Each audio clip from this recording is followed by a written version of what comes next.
बच्चों, आज Sunday special class में आपका स्वागत है। सबसे पहले मैं बताऊं, इस वीडियो को आप कम से कम 5 मिनट तक देखें।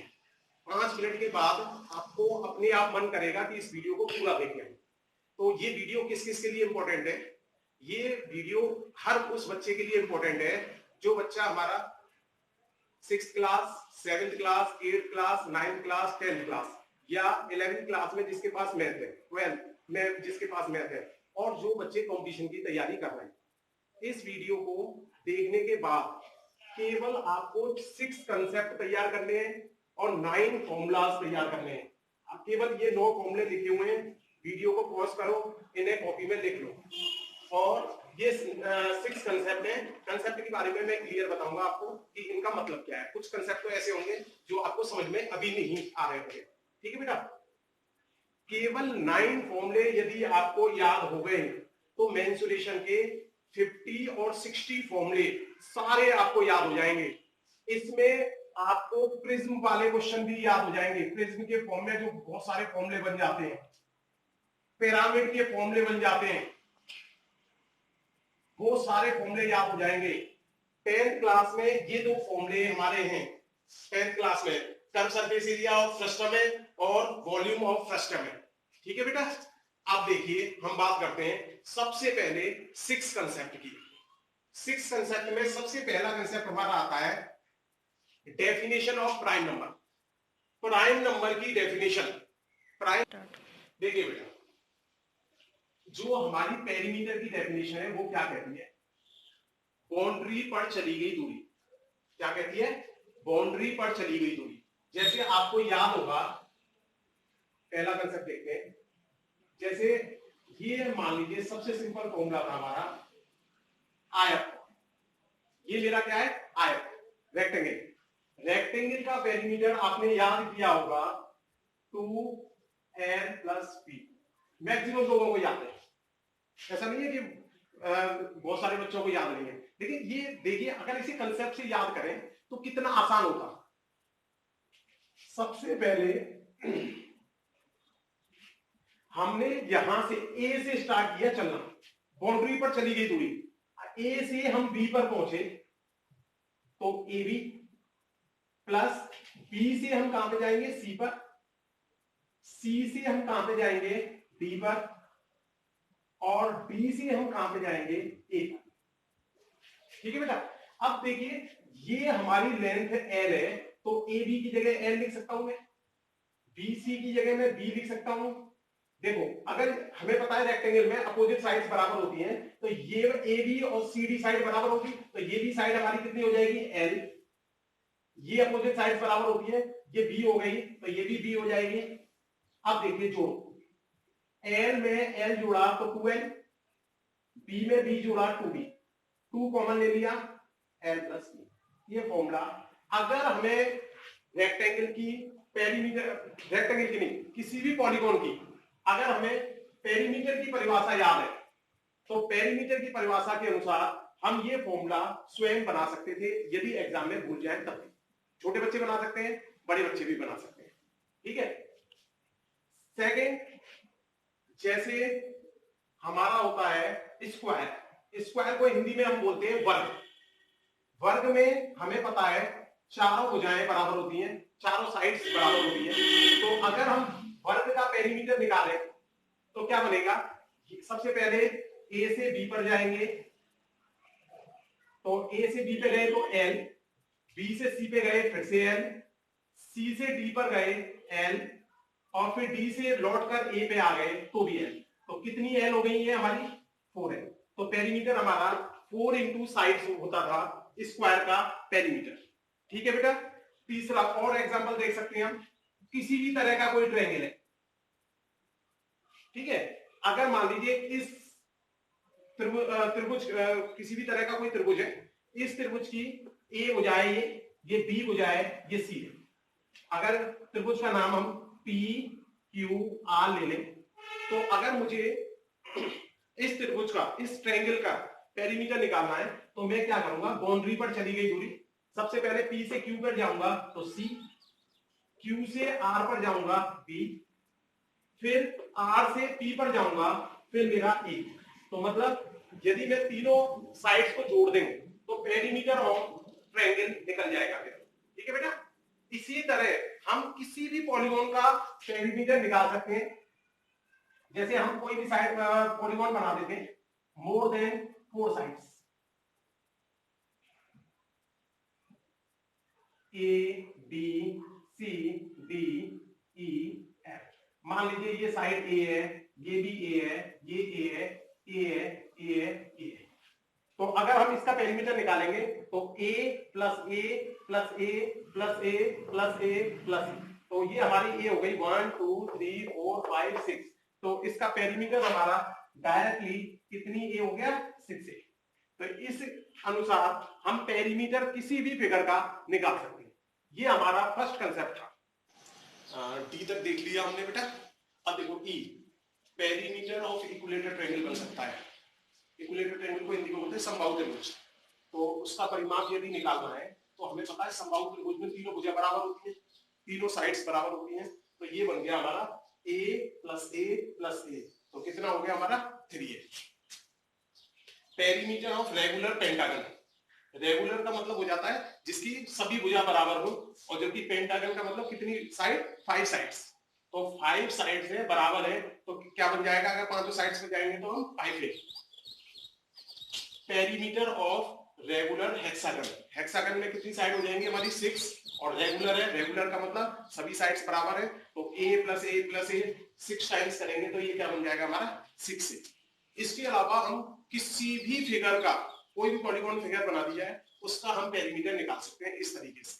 जैसे आइसोसेलियस ट्रायंगल रह गया इसमें। आइसोसेलियस ट्रायंगल में क्या होता था बेटा हमारा, ये वाली भुजा दोनों बराबर होती थी, ये वाली भुजा अलग होती थी। मतलब आइसोसेलियस ट्रायंगल के अंदर 2 साइड्स बराबर होती थी, एक साइड अलग होती थी। तो यदि इसका पेरीमीटर निकालेंगे तो बन जाएगा हमारा a plus A plus B. तो ये कह सकते हैं हम इसका पेरीमीटर बन गया हमारा 2a प्लस बी। ऐसे पेरीमीटर हम किसी भी फिगर का निकाल सकते हैं। डी तक देख लिया हमने बेटा। अब देखो ई, पेरीमीटर ऑफ इक्विलेटरल ट्रायंगल बन सकता है। इक्विलेटरल ट्रायंगल को हिंदी में बोलते हैं समबाहु त्रिभुज। तो उसका परिमाप यदि निकालना है तो हमें पता है समबाहु त्रिभुज में तीनों भुजा बराबर होती है, तीनों साइड्स बराबर होती हैं। तो ये बन गया हमारा a plus A plus a, तो कितना हो गया हमारा 3a। Perimeter of regular pentagon, regular का मतलब हो जाता है जिसकी सभी भुजा बराबर हो, और जबकि पेंटागन का मतलब कितनी साइड 5 साइड्स। तो 5 साइड से बराबर है तो क्या बन जाएगा, अगर पांचों साइड्स पे जाएंगे तो हम 5a। Perimeter of regular hexagon, hexagon में कितनी साइड हो जाएंगी हमारी 6, और रेगुलर है, रेगुलर का मतलब सभी साइड्स बराबर है। तो a plus A plus A 6 times करेंगे तो ये क्या बन जाएगा हमारा 6a। इसके अलावा हम किसी भी फिगर का, कोई भी पॉलीगॉन फिगर बना दी जाए उसका हम पेरीमीटर निकाल सकते हैं इस तरीके से। जैसे आइसोसेलियस ट्रायंगल रह गया इसमें। आइसोसेलियस ट्रायंगल में क्या होता था बेटा हमारा, ये वाली भुजा दोनों बराबर होती थी, ये वाली भुजा अलग होती थी। मतलब आइसोसेलियस ट्रायंगल के अंदर 2 साइड्स बराबर होती थी, एक साइड अलग होती थी। तो यदि इसका पेरीमीटर निकालेंगे तो बन जाएगा हमारा a plus A plus B. तो ये कह सकते हैं हम इसका पेरीमीटर बन गया हमारा 2a प्लस बी। ऐसे पेरीमीटर हम किसी भी, अब देखा हमने, अगर हम फर्स्ट कंसेप्ट को तैयार करते हैं पेरीमीटर वाले, तो किसी भी फिगर का हम पेरीमीटर निकाल सकते हैं, केवल किसको छोड़ के, सर्किल को छोड़ के। सर्किल का सर्कमफ्रेंस मैंने इसलिए याद करवा दिया जिसका फॉर्मूला था हमारा 2πr। ठीक है ना। इस बाकी किसी भी पॉलीगॉन का हम जो है आराम से परिमाप निकाल सकते हैं, पेरीमीटर निकाल सकते हैं। ठीक है बेटा। अब इसके बाद आता है सेकंड कंसेप्ट था मेरा, curve surface area of regular figure. CSA का मतलब है बेटा कर्व सरफेस एरिया, वक्र पृष्ठीय क्षेत्रफल। देखिए अभी इसमें ये भी बताऊंगा मैं, वक्र पृष्ठीय क्षेत्रफल, total surface TSA, total surface area, संपूर्ण पृष्ठीय क्षेत्रफल और सरफेस एरिया, ऐसे इन तीनों में अंतर क्या है वो भी बताएंगे। पहले उससे पहले हम यहां पर एक शब्द आया रेगुलर। रेगुलर फिगर्स हमारी कौन सी होती हैं उसके बारे में बात करते हैं। जैसा मैंने ये देखिए लिखा, रेगुलर फिगर्स और इरेगुलर फिगर्स।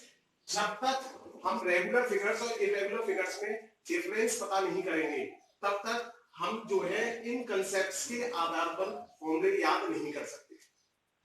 तो मेरा जो सबसे मेन कंसेप्ट है वो है दोनों के बीच में अंतर करना, रेगुलर फिगर और इरेगुलर। रेगुलर फिगर में क्या होता है बेटा, जिस फिगर में टॉप का एरिया ऊपर वाला, नीचे का एरिया, देखिए टॉप का एरिया, नीचे का एरिया और शेप दोनों चीज सेम हो, टॉप और बॉटम की शेप सेम होनी चाहिए और साथ में टॉप का एरिया और बॉटम का एरिया सेम होना चाहिए। तो ऐसी सभी फिगर्स को हम बोलते हैं रेगुलर फिगर्स। ठीक है बेटा। अब देखिए दूसरा, इरेगुलर फिगर्स।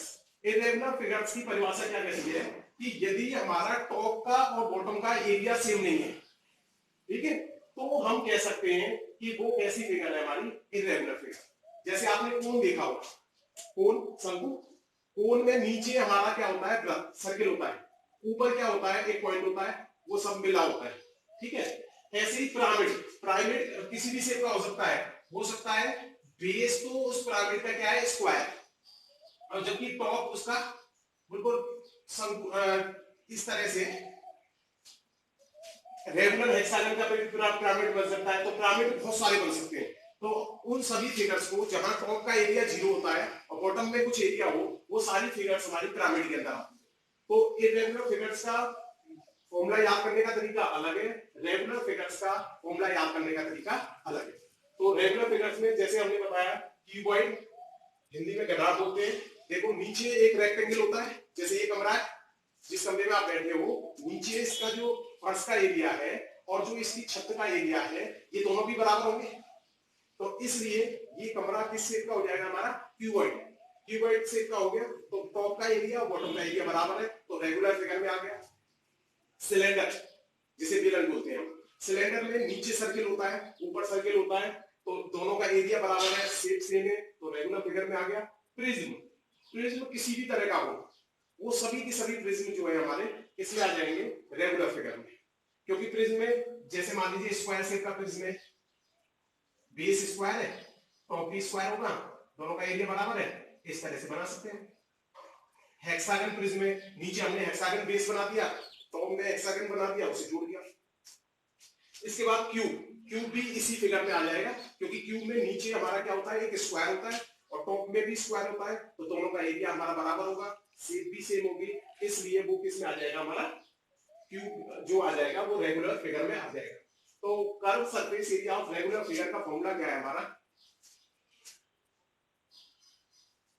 सबसे पहले क्या करना है हमें, पेरीमीटर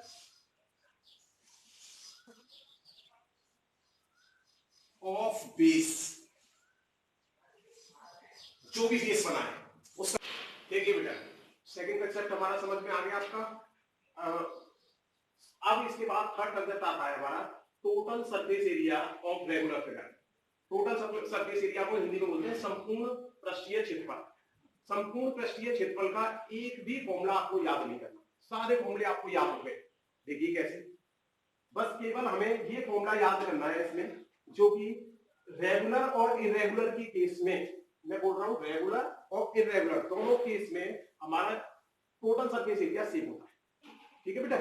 अब देखिए, यदि उसने कहा टोटल सरफेस एरिया निकालना है, तो हम क्या करेंगे, उस फिगर का कर्व सरफेस एरिया निकाल लेंगे, उसमें उसका टॉप का एरिया जोड़ देंगे और उसमें उसका बॉटम का एरिया, मतलब छत का एरिया और फर्श का एरिया, ये दोनों एरिया यदि जोड़ दिए जाएं तो हमारा किसी भी फिगर का टोटल सरफेस एरिया निकल सकता है। देखिए एग्जांपल देखिए, जैसे मान लीजिए ये हमारा क्यूबॉइड है। क्यूबॉइड के केस में अभी थोड़ी देर पहले हमने पढ़ा, इसका कर्व सरफेस एरिया होता था, इसके पेरीमीटर को हमने मल्टीप्लाई कर दिया था हाइट से, ठीक है, इसका निकला था। अब उसमें, अब बताओ, जो हमारा ये क्यूबॉइड होगा, इसकी टॉप जो होगी वो रेक्टेंगल होगी, रेक्टेंगल का एरिया कितना होता है, एल इंटू बी, मैंने 9 फॉर्मूलों में याद करवा रखा है। इसके बाद जितना एरिया छत का होगा उतना ही एरिया बॉटम का होगा, वो भी रेक्टेंगल होगा, तो वो भी एल इंटू बी हो गया। अगर मैं इसे खोल दूं तो ये फॉर्मूला तैयार हो गया मेरा, 2LH plus 2BH plus 2LB। देखो LB में LB जोड़ दूंगा तो 2LB, अगर मैं इसमें से 2 कॉमन ले लूं बेटा, तो ये बन गया मेरा फॉर्मूला LB BH HL। मैंने LB को पहले लिख दिया है, BH को सेकंड नंबर पे और HL को लिख दिया है थर्ड नंबर पे, देखने में अच्छा लगे। आप अगर ऐसे भी लिख दोगे तो आपका फॉर्मूला गलत नहीं होगा और न ही आपका आंसर गलत आएगा। ठीक है बेटा, तो समझ में आ गया total surface area of cuboid कैसे निकाला। क्या किया मैंने, curve surface area of cuboid plus top का एरिया, टॉप क्या था मेरा रेक्टेंगल, रेक्टेंगल का एरिया क्या होता है L इंटू बी, बॉटम का एरिया, बॉटम क्या था मेरा रेक्टेंगल, रेक्टेंगल का बॉटम का एरिया कितना हो गया L इंटू बी, LB को जोड़ दिया 2LB, इन तीनों में 2 कॉमन आ रहा है, 2 कॉमन ले लिया, उसके बाद थोड़ा सा अच्छी तरह लिख दिया मैंने और ये फॉर्मूला मेरा बन गया इसका total surface area of cuboid. अब आती है बात total surface area of cube. आपको याद होगा कर्व सरफेस एरिया में क्या हुआ था, रेक्टेंगल भी हमारे क्यूब की केस में हमारे क्या थे स्क्वायर, स्क्वायर के केस में हमारा था बन गया था ये 4L इंटू L, तो L इंटू L स्क्वायर हो गया था। अब क्यूब के शेप में याद करो टॉप में क्या होगा एक स्क्वायर, स्क्वायर का एरिया क्या होता था L स्क्वायर, बॉटम का एरिया क्या होता था L स्क्वायर। अब हमने इसको जोड़ा तो ये बन गया हमारा 6L स्क्वायर। समझ में आ गया होगा, सिंपल। ठीक है बेटा, अब कोई बच्चा ये कह सकता है आपने एरिया ऑफ स्क्वायर को याद कर पाया नहीं भाई, जो मेरे 9 फॉर्मूले थे उनमें एरिया ऑफ स्क्वायर नहीं था। अब आप याद करो बेटा, रेक्टेंगल का फॉर्मूला याद कर पाया था मैंने L इंटू बी, स्क्वायर के केस में लेंथ और ब्रेड्थ दोनों सेम हो जाती है, तो इसका फॉर्मूला क्या बन गया स्क्वायर का L स्क्वायर, सिंपल, इसलिए छोड़ दिया था उसको। ठीक है, बात समझ में आ रही होगी। सिलेंडर का देखते हैं, सिलेंडर की केस में यदि हमें क्या निकालना है टोटल सरफेस एरिया, तो सिलेंडर की केस में हमारा कर्व सरफेस एरिया होता था 2πRh। अब देखो सिलेंडर में बेस जो होता है वो होता है सर्किल πr², टॉप जो होता है वो भी सर्किल, सर्किल का एरिया तो याद कर पाया था मैंने। अगर मैं इसे अच्छी तरह लिख दूं तो 2πRh, πr² में πr² जोड़ दूंगा तो ये बन जाएगा 2πr²। यदि इसमें से मैं 2πr कॉमन ले लूं तो ये बच जाएगा h प्लस r। ये फॉर्मूला तैयार हो गया मेरा इसका total surface area of cylinder. अगर मैं इसमें फॉर्मूला में यहां पे वैल्यू पुट कर दूं तब भी आंसर सही आएगा, यहां पे वैल्यू पुट कर दूं तब भी आंसर सही आएगा, लेकिन मैं फॉर्मूला याद करने से बच जाऊंगा। Total surface area of prism same वही कांसेप्ट, सबसे पहले curve surface area of prism लिख देंगे हम। कर्व सरफेस एरिया क्या था, perimeter of the base into height plus जो भी शेप बन रही हो, टॉप का एरिया, बॉटम का एरिया, और हमारा आंसर आया हमारा fourth concept volume of regular figure. ठीक है बेटा, वॉल्यूम ऑफ रेगुलर फिगर में क्या है, उसी तरह का फॉर्मूला है curve surface area of regular figure का, उसमें था perimeter of base into height, इसमें क्या हो गया area of the base. Base का अब लेना है हमें एरिया और उसको किससे मल्टीप्लाई कर देना है हाइट से, और हमारे सारे फॉर्मूले तैयार हो जाएंगे। देखिए एग्जांपल, जैसे क्यूबॉइड के केस में आपको पता है नीचे बेस में क्या होता है रेक्टेंगल, तो रेक्टेंगल का एरिया मेरा होता है LB, L इंटू बी। अब मैं उसे हाइट से मल्टीप्लाई कर दूं h, तो ये क्या बन गया वॉल्यूम ऑफ क्यूबॉइड बन गया LBH। वॉल्यूम ऑफ क्यूब देखें, बेस में क्या होता है मेरा स्क्वायर, स्क्वायर का एरिया थोड़ी देर पहले हमने याद किया था L स्क्वायर। अब क्योंकि हाइट भी उसमें L ही होगी भाई, क्योंकि क्यूब के केस में लेंथ प्लस हाइट तीनों बराबर हो जाती है, तो वो भी हाइट भी L होगी, तो इसे L लिखकर ये बन गया L क्यूब। फॉर्मूला तैयार। वॉल्यूम ऑफ सिलेंडर हमारा बेस ऑफ सिलेंडर के केस में बेस हमारा क्या होता था सर्किल, सर्किल हमारा होता था πr², एरिया सर्किल का, उसको मैंने किससे मल्टीप्लाई कर दिया हाइट से, तो ये πr²h बन गया। इसी केस ऐसे ही हमारा वॉल्यूम ऑफ प्रिज्म बन जाएगा बेस का एरिया जिस शेप का भी बेस हो, क्योंकि प्रिज्म बेटा बहुत सारे हो सकते हैं, इसलिए मैं इसमें सभी प्रिज्म के एरिया नहीं बता रहा। ठीक है, उसके बस जिस शेप का वो प्रिज्म है उसका एरिया, प्रिज्म में वो भी हो सकता है जैसे इक्विलेटर ट्रायंगल बेस का प्रिज्म है, तो उसमें इक्विलेटर ट्रायंगल का एरिया लगा देंगे प्लस इनटू हाइट। इसलिए इसे डायरेक्ट हम लिख देते हैं। ठीक है, अगर हम इसका एक सेकंड वीडियो बनाएंगे जिसमें कि हम मोर नॉलेज देंगे इसमें, तो उसमें प्रिज्म, पिरामिड, इस तरह की बातें ज्यादा होंगी। ठीक है बेटा, 4 कंसेप्ट तक हमारे तैयार हो चुके हैं और अब तक हमने लगभग 40 फॉर्मूले तैयार किए। ठीक है बेटा, अब इसके बाद आता है कर्व सरफेस एरिया, वक्र पृष्ठीय क्षेत्रफल यदि इरेगुलर फिगर का निकालना। इरेगुलर फिगर मैंने कैसे बताई थी, जिसका टॉप का एरिया और बॉटम का एरिया सेम ना, मोटा मोटा ये याद कर लो बस। शेप से कोई बहुत ज्यादा फर्क नहीं पड़ेगा आपको, क्योंकि ऐसा कोई क्वेश्चन नहीं आता कि जिसकी शेप ऊपर कुछ हो और नीचे कुछ हो। तो इसलिए curve surface area irregular figure यदि हमें याद करना है तो फॉर्मूला क्या होता है, आपको याद होगा जब मेरी रेगुलर फिगर थी तो फॉर्मूला था perimeter of base into height, लेकिन यहां पर क्या बदल गया, ये तो 1/2 आ गया। ठीक है, और साथ में हाइट की जगह आ गया स्लैंट हाइट। ये स्लैंट हाइट क्या होती है, तिर्यक ऊंचाई होती है। जैसे ये हमारा कोण है, इस कोण में ये वाली तो हमारी ये जो डॉटेड लाइन दिख रही है ये तो कहलाएगी हाइट h। ठीक है बेटा, जो ऐसे ऊंचाई दिख रही है तिरछी, इसे बोलेंगे तिर्यक ऊंचाई। तो यहां पर ध्यान रखना है, इरेगुलर फिगर में हाइट ना आके क्या आ जाती है, स्लैंट हाइट, और साथ में क्या आ जाता है 1/2।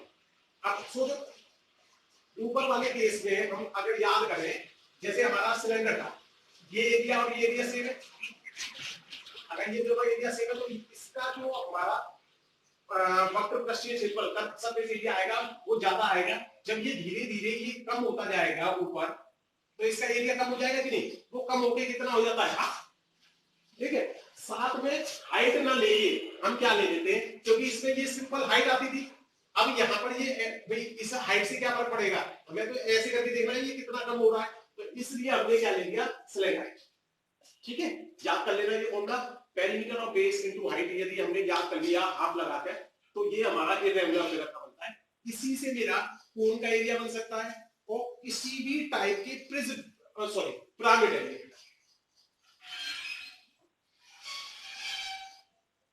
किसी भी टाइप के पिरामिड का एरिया बन सकता है।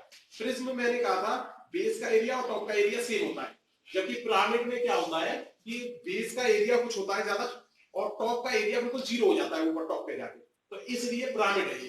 ठीक है, पिरामिड भी प्रिज्म की तरह बहुत सारे टाइप के हो सकते हैं। जैसे एक मैंने बना दिया, ये मेरा स्क्वायर बेस है इसका और ऊपर पिरामिड शेप किया है। इसके बाद हो सकता है रेक्टेंगल का बन जाए, ऐसे करके रेक्टेंगल बना दिया मैंने और इस तरह का शेप बन जाए। ठीक है, हो सकता है हेक्सागन का बन जाए, हेक्सागन पेंटागन का बन जाए, ऐसे किसी भी शेप का बन सकता है। तो इसलिए पिरामिड बहुत तरह के हो सकते हैं, इसे हम सेकंड वीडियो में कवर करेंगे। ठीक है, पिरामिड के बारे में, प्रिज्म और पिरामिड पूरा कंसेप्ट हम तैयार करेंगे सेकंड वीडियो में। और साथ में आप लोग कमेंट करके बताएं यदि कोई फॉर्मूला ऐसा है जो रह गया है और आपको ये लग रहा है कि ये मेरे कंसेप्ट से बन नहीं रहा, उस फॉर्मूले को बताएं। फिर सेकंड वीडियो में वो फॉर्मूला भी मैं बताऊंगा कैसे मेरे कंसेप्ट के अंदर वो फॉर्मूला आ रहा है। ठीक है, तो जैसे अब इसमें हमने याद किया कोण के केस में कर्व सरफेस एरिया और फॉर्मूले के हिसाब से 1/2 बेस क्या आ रहा है मेरा, सर्किल, सर्किल का पेरीमीटर सरकमफ्रेंस के बराबर होता है। मैंने कहा था सर्किल का पेरीमीटर 2πr, और उसको मल्टीप्लाई कर दिया हमने स्लैंट हाइट से। देखो इसकी स्लैंट हाइट हमने क्या ली रखी है, l, ये मेरी रेडियस है r। ठीक है बेटा, अब यहाँ पे देखो बेटा 2 से 2 बढ़ सकता है, तो ये फॉर्मूला मात्र बन गया πr। ठीक है, इसी तरह इसका भी बना सकते हैं हम 1/2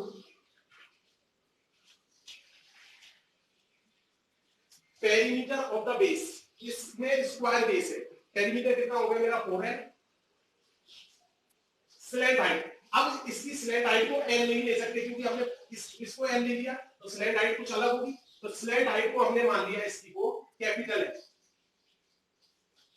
2 से ये कट गया ये, तो ये आ गया 2LL।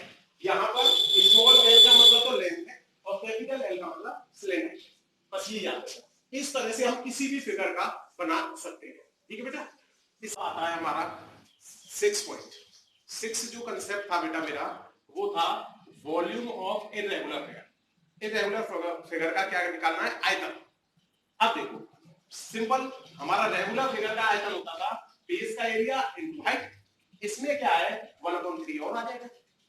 जैसे हमारे कर्व सरफेस एरिया में 1/2 आ गया, ऐसे ही वॉल्यूम में क्या आ जाता है 1/3। बस ये याद रखना है, कर्व सरफेस एरिया में हाइट ना आके क्या आई थी हमारी स्लैब हाइट। ठीक है बेटा, इसी तरह याद रखने हैं। अब देखते हैं जरा, अब जैसे इसका वॉल्यूम निकालना है, मान लीजिए हमें वॉल्यूम ऑफ कोन निकालना है, कोन का आयतन। देखो बेटा 1/3 तो हमारे फॉर्मूले में चल रहा था। बेस क्या है, सर्किल, सर्किल का एरिया हर इंसान को पता है पाई आर स्क्वायर। अब उसको किससे मल्टीप्लाई कर देंगे, हाइट से। ये फॉर्मूला बन गया। ठीक है बेटा, ऐसे ही किसी भी पिरामिड का बन सकता है, पिरामिड के केस में भी बना सकते हैं हम। किसी भी पिरामिड का अगर हमें वॉल्यूम निकालना है तो क्या करेंगे हम 1/3। वो किस शेप का पिरामिड है, अगर मान लीजिए मैं उसे स्क्वायर मान के चल रहा हूं तो स्क्वायर का एरिया होता है हमारा एल स्क्वायर। अगर इसकी लेंथ एल ले ली है हमने, स्मॉल एल, इनटू हाइट। अब की बात जो हाइट लेनी है वो हाइट आएगी, ठीक है बेटा। अगर मैं इसमें वो तो मिडिल में लूं, ये डॉटेड लाइन जो दिख रही है आपको, उससे मल्टीप्लाई कर दूं तो मेरा क्या निकल जाएगा 40। अगर ये रेक्टेंगल शेप का हो जाएगा तो यहाँ पे एल इंटू बी आ जाएगा। यदि ये पेंटागन हो जाएगा तो पेंटागन का एरिया आ जाएगा, हेक्सागन हो जाएगा हेक्सागन का एरिया आ जाएगा। इसी तरह हम किसी भी फिगर का, अगर वो इरेगुलर फिगर है तो उसका क्या निकाल सकते हैं हम, वॉल्यूम। अब देखिए एक तो कांसेप्ट और देखते हैं।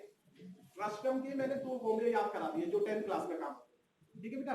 2 फॉर्मूले मैंने जो 9 फॉर्मूलों की लिस्ट बताई थी उसमें याद करा दिए थे। एक फॉर्मूला फ्रस्टम का नहीं कराया था, वो फॉर्मूला हमारे कांसेप्ट से हो जाएगा इसलिए नहीं कराया। फ्रस्टम का मैंने याद नहीं कराया आपको, total surface area of frustum. देखिए फ्रस्टम होता क्या था पहले, अगर किसी कोन को हम किसी प्लेन के रेस्पेक्ट में काट लें तो वो इस तरह की शेप बन जाती थी। जैसे घर में देखा होगा आपने, बाल्टी होती है इस तरह की शेप, इसे उल्टा भी रख सकते हैं सीधा भी रख सकते हैं। तो इसमें क्या है, 2 रेडियस होती है, एक रेडियस r1 और एक रेडियस r। ये हमारी इसकी हाइट होती है और ये हमारी होती है इसकी स्लैब हाइट। तो total surface area of frustum क्यों नहीं याद करवाया मैंने कहा था total surface area regular figure का और इरेगुलर फिगर का दोनों का सेम तरीका है निकालने का। कैसे, रेगुलर फिगर का टोटल सरफेस एरिया जब निकालते थे तो हम क्या करते थे, कर्व सरफेस एरिया में टॉप का एरिया प्लस बॉटम का एरिया जोड़ लेते। ऐसा ही काम हम यहाँ पे करेंगे। अगर हम इसमें क्या करें, इसका वक्र पृष्ठीय क्षेत्रफल हमने निकाला था, याद करवाया था। इसका वक्र पृष्ठीय क्षेत्रफल होता था pi L r1 plus r।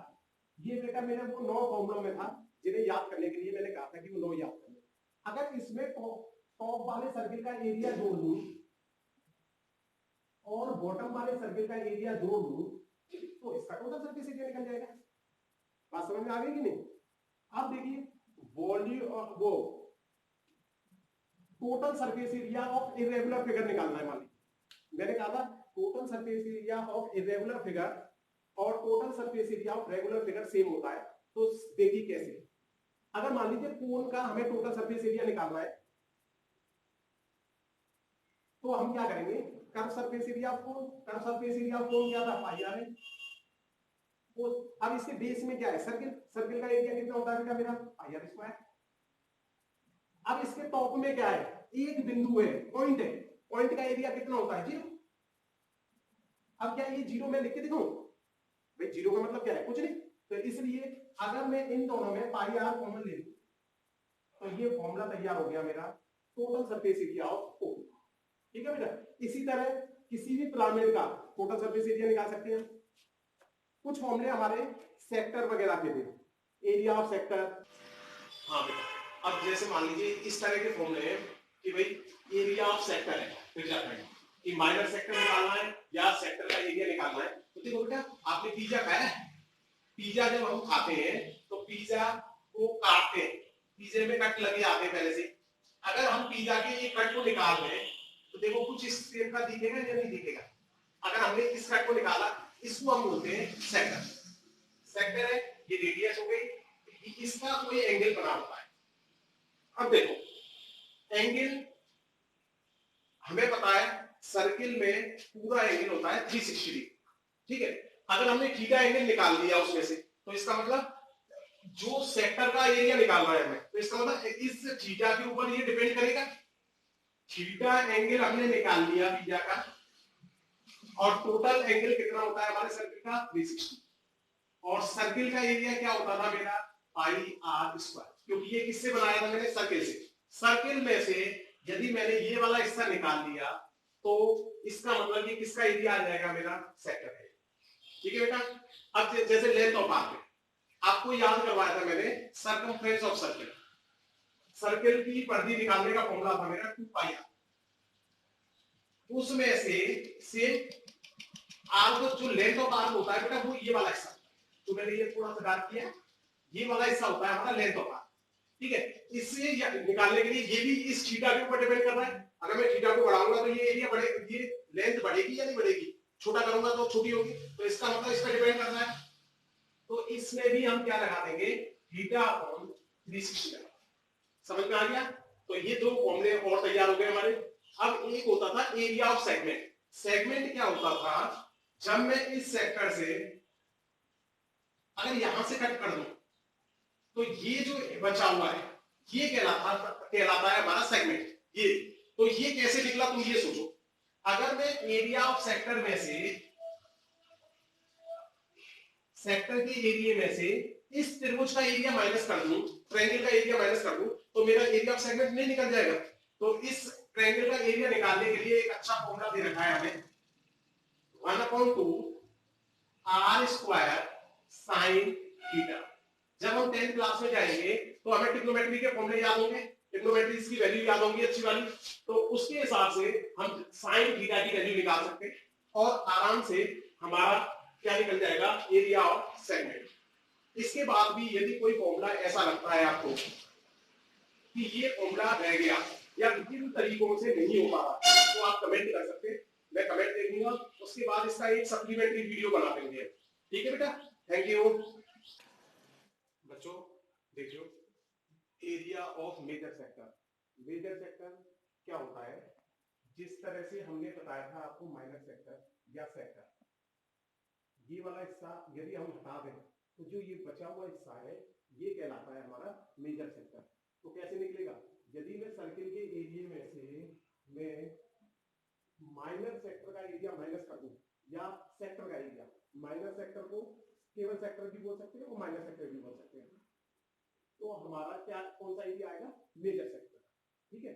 इसी तरह area of major segment, segment क्या होता था, मैंने कहा था इस हिस्से में से यदि हम ये वाला हिस्सा काट दें ऊपर ट्रायंगल वाला, तो जो ये बचा हुआ हिस्सा है ये कहलाता था हमारा माइनर सेगमेंट, मतलब माइनर सेगमेंट भी बोल सकते हैं इसको, केवल सेगमेंट भी बोल सकते हैं। तो यदि सर्किल के एंगल से देखें इसे, तो सर्किल के एरिया में से यदि मैं माइनर सेगमेंट का एरिया माइनस कर दूं या केवल सेगमेंट का एरिया माइनस कर दूं, तो मेरा किसका एरिया आ जाएगा मेजर सेगमेंट। तो इसके फॉर्मूले को याद करने की जरूरत नहीं है, केवल हमें ये कंसेप्ट पता होना चाहिए कि सर्किल के एरिया में से यदि ये वाला एरिया हटा दिया जाए तो हमारा क्या निकल जाएगा मेजर सेक्टर। सर्किल के एरिया में से यदि इस सेगमेंट का एरिया निकाल दिया जाए तो हमारा क्या बन जाएगा मेजर सेगमेंट। अब देखिए एक total surface area of hemisphere, आपको पता है हेमिस्फीयर हमारा किस तरह से होता है, कटोरी की तरह। मैंने उन 9 फॉर्मूलों में आपको curve surface area of hemisphere याद करवाया था, curve surface area of hemisphere मैंने याद करवाया था 2 पाई आर। अब बताओ 2 पाई आर स्क्वायर, तो ये कर्व सरफेस एरिया हो गया। अब उसमें अभी ये सर्किल रहेगा ना टॉप का, टॉप का एरिया मतलब एक सर्किल का एरिया जोड़ देंगे, एक सर्किल का एरिया कितना आता है मेरा पाई आर स्क्वायर। अब जरा इसके बॉटम को देखो, बॉटम में क्या आ रहा है पॉइंट, पॉइंट का एरिया कितना होता है बेटा मेरा 0। तो अगर मैं 2 पाई आर स्क्वायर में पाई आर स्क्वायर जोड़ दूं तो इसका फॉर्मूला 3 पाई आर स्क्वायर हो जाता है। तो याद करने की जरूरत नहीं है इस फॉर्मूले को, सिंपल याद हो सकता है। वॉल्यूम ऑफ हेमिस्फीयर आपको याद है, वॉल्यूम ऑफ स्फीयर याद करवाया था मैंने, वॉल्यूम स्फीयर का वॉल्यूम याद करवाया था। यदि हम स्फीयर के वॉल्यूम का आधा कर दें, भाई हेमिस्फीयर क्या होता है उसका आधा ही होता है, तो यदि वॉल्यूम ऑफ स्फीयर को हम आधा कर दें वॉल्यूम ऑफ स्फीयर क्या याद करवाया था मैंने, 4/3 पाई आर क्यूब। यदि उसका आधा कर देंगे तो ये बन जाएगा हमारा 2/3 पाई आर क्यूब। सिंपल, याद करने की जरूरत नहीं थी, केवल कंसेप्ट पता होना चाहिए, वो उसका आधा होगा। इसके बाद area of ring. Area of ring में बेटा क्या होता है, ये बड़ा सर्किल है और ये छोटा सर्किल है। रिंग जो होती है हमारी, ये वाली सर्किल होती है, ये रिंग है। तो क्या करें, यदि मैं बड़े वाले सर्किल के एरिया में से छोटे वाले सर्किल का एरिया निकाल दूं तो मेरे रिंग का एरिया नहीं आ जाएगा। तो क्या ये फॉर्मूला याद करने की जरूरत है, सिंपल कंसेप्ट है। इसके बाद देखिए area of semi circle. Area of semi circle, circle का एरिया याद है आपको, उसको आधा कर दो। सर्किल का एरिया क्या होता था, पाई आर स्क्वायर, उसका आधा कर देंगे तो ये बन जाएगा हमारा 1/2 पाई आर स्क्वायर। ये पाई का स्क्वायर नहीं है ये, ठीक है बेटा। अब देखिए, अब यहां पर कंफ्यूजन होता है बहुत सारे बच्चों को। एक शब्द होता है सरकमफ्रेंस ऑफ सेमी सर्किल, इसमें ये और लगा देना, of semi circle. Semi circle का सरकमफ्रेंस या परिधि और perimeter of semi circle. Circle के केस में सरकमफ्रेंस और पेरीमीटर दोनों सेम होते हैं, लेकिन सेमी सर्किल के केस में सेम नहीं होते। देखिए, पेरीमीटर जब शब्द मैंने आपको बताया था तो मैंने बताया था कि बाउंड्री पर चली गई दूरी। अगर मान लीजिए यहां से यहां तक हम गए, सर्किल हमारा ये पूरा होता है, पूरा सर्किल का सरकमफ्रेंस हमारा होता था 2 पाई आर। यदि आधे पे चले हम, 2 से डिवाइड कर दिया तो कितना चले हम, पाई आर। अब ये हम जिस बिंदु से चले थे, जिस पॉइंट से हम चले थे, अभी हम लौट के उस बिंदु पर नहीं आए, अभी हम यहां पे। तो अगर हमें यहां आना है तो ये दो रेडियस ट्रेवल करने पड़ेंगे या नहीं करनी पड़ेंगी, हमें आर और आर। तो आर और आर को जोड़ेंगे तो कितना जोड़ना पड़ेगा, 2r। तो पेरीमीटर ऑफ सेमी सर्किल तो ये हो गया। तो ध्यान रखो, आधा सरकमफ्रेंस प्लस हमने क्या किया, डायमीटर, इसको डायमीटर भी बोल सकते हैं, और 2 टाइम्स ऑफ रेडियस के साथ। अब जरा परिधि को याद करो। परिधि सिंपल है, जो टोटल हमारी सर्किल की परिधि होती थी वो होती थी 2 पाई आर। अगर मैं उसका आधा कर दूंगा तो परिधि कितनी बन जाएगी मेरी, सरकमफ्रेंस कितनी बन जाएगी, किसकी, सेमी सर्किल की, कितनी बनेगी, पाई आर। हाँ बेटा, हम आ गए एल पे। एल है हमारा area of square. Area of square बेटा, हमने रेक्टेंगल का एरिया निकालना अपने 9 फॉर्मूलों में सीखा था। हमारा ये एल होता था, ये बी होता था, रेक्टेंगल का एरिया होता था एल इंटू बी।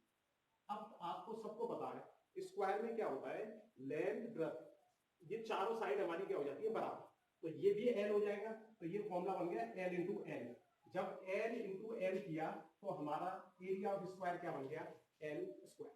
सिंपल है, ठीक है। अब आता है हमारा area of equilateral triangle. Equilateral triangle को आप बोलते हैं बेटा समभुज त्रिभुज, मतलब एक ऐसा त्रिभुज जिसमें तीनों भुजा बराबर हो, तीनों साइड्स बराबर हो। तो यहां पे देखिए हमने तीनों साइड ले ली ए। हमने 9 फॉर्मूलों में एक फॉर्मूला याद किया था area of triangle. Area of triangle का फॉर्मूला था हाफ बेस इंटू हाइट। हमारा फॉर्मूला था हाफ बेस इंटू हाइट। अब देखिए जरा, जब हमने ये फॉर्मूला याद किया, अब इससे हम इक्विलेटर ट्रायंगल का फॉर्मूला बनाते हैं। हमें पता है इक्विलेटर ट्रायंगल में अगर हमने कोई परपेंडिकुलर डाला तो वो बाइसेक्ट करता है, जो हमारी ये थर्ड साइड है उसे बाइसेक्ट करेगा। ये पूरी साइड हमारी ए है तो ये बन जाएगी a/2। अब इसमें हम पाइथागोरस लगाते हैं। पाइथागोरस जब लगाएंगे तो जब h की वैल्यू हम निकालेंगे इसमें, तो हाइपोटेनियस का स्क्वायर माइनस बेस का स्क्वायर, तो ये बन गया a/2 का स्क्वायर। जब हम इसको सिंप्लीफाई करेंगे तो हमारी h की वैल्यू निकल के आएगी √3/2। तो यहां पर हमने फॉर्मूले के हिसाब से बन गया, बेस तो हमारा a आ रहा है और हाइट आ रही है मेरी √3/2a। जब इसका मल्टीप्लाई करेंगे तो हमारा फॉर्मूला तैयार हो गया √3/4a²। ये फॉर्मूला हमारा इस तरह से बना। देख लीजिए उसी बेस से बना या नहीं। पाइथागोरस तो नॉर्मल थ्योरम है, 6th क्लास से सीख रहे हो। अब देखिए आइसोसेलियस ट्रायंगल का निकालते हैं हम एरिया। आइसोसेलियस ट्रायंगल के अंदर भी यही प्रॉपर्टी काम करेगी। आइसोसेलियस ट्रायंगल के अंदर क्या होता है, दो भुजाएं बराबर होती हैं, दो साइड्स बराबर होती है। ये दो साइड बराबर है किसी ट्रायंगल के अंदर और ये वाली साइड हमारी डिफरेंट है। तो जब हमने इसमें परपेंडिकुलर डाला तो आइसोसेलियस ट्रायंगल के अंदर भी जब परपेंडिकुलर डालेंगे तो ये दोनों बाइसेक्ट होंगे। तो ये बी है तो ये बन जाएगा हमारा b/2। ठीक है बेटा। फिर इसमें पाइथागोरस लगाएंगे।